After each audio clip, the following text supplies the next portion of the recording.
messieurs les journalistes, juristes pour l'enfance, est ici au cours de ce salon Désir d'enfants pour deux raisons. Tout d'abord, susciter une prise de conscience sur la réalité de ce nouvel esclavage de la GPA. Il a fallu du temps pour que la société prenne conscience de l'horreur de la pédophilie. Rappelez-vous, les personnes qui dénonçaient il y a 30 ans la pédophilie étaient ridiculisées comme hostiles au progrès. Quel progrès? Quel progrès y a-t-il à commander un enfant, choisir les ovocytes, le sperme, le sexe de l'enfant en vue de sa remise moyennant finance?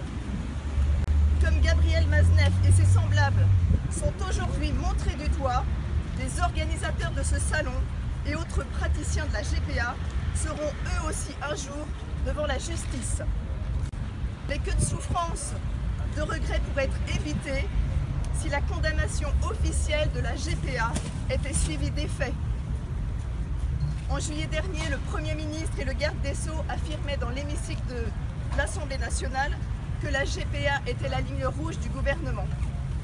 En juillet dernier, la GPA, c'est non, non, non, martelait Éric Dupond-Moretti, qui rappelait l'existence du délit pénal d'entremise en vue de la GPA. Et il affirmait sa volonté de combattre ce prosélytisme en matière de GPA. Or, ce prosélytisme de la GPA se déroule ici, sous nos yeux. Nos recours devant le tribunal administratif de Paris ont été balayés sans même une audience. Proposer à des Français de louer l'utérus de femmes étrangères, de commander des enfants avec différentes offres, comme l'offre enfant sain garantie ou encore choix du sexe inclus, ne dérange visiblement pas le juge gardien de l'ordre public et de l'état de droit. Alors nous nous adressons aujourd'hui une fois de plus au peuple. Et c'est la seconde raison de notre présence ici. Les premières victimes de ce trafic humain, ce sont sans doute les femmes. Les capacités reproductrices des femmes sont exploitées. Location d'utérus, achat d'ovules, etc. Et les enfants sont commandés par contrat. Juristes pour l'enfance s'adresse donc aujourd'hui à ces premières victimes, les femmes, à savoir aussi les clients de ce salon.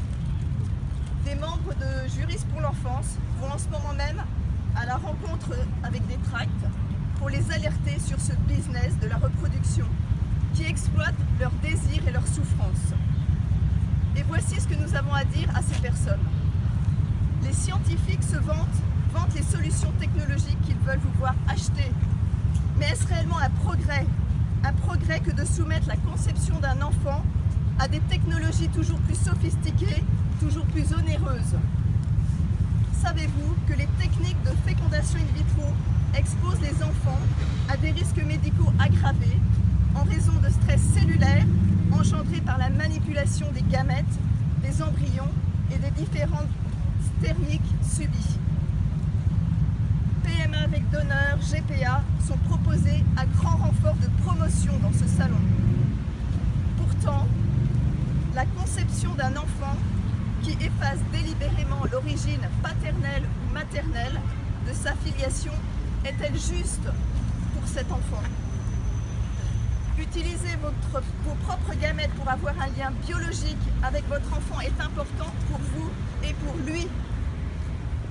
Comment, par conséquent, pourrait-il être indifférent pour l'enfant d'être privé de celui ou de celle qui a fourni le sperme et l'ovocyte que vous utiliserez?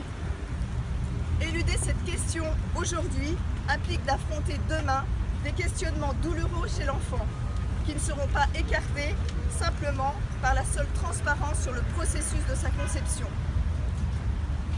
Nous voulons rappeler que le désir de fécondité peut être comblé de différentes manières. Le temps. Savez-vous que pendant cette période de confinement, de nombreux couples en processus de PMA ont conçu naturellement? L'adoption, le parrainage d'enfants dans le besoin, l'accueil d'enfants en difficulté en tant que famille d'accueil, l'investissement dans des associations œuvrant pour l'enfance, etc. C'est pourquoi nous adressons ce dernier message aux personnes en désir d'enfant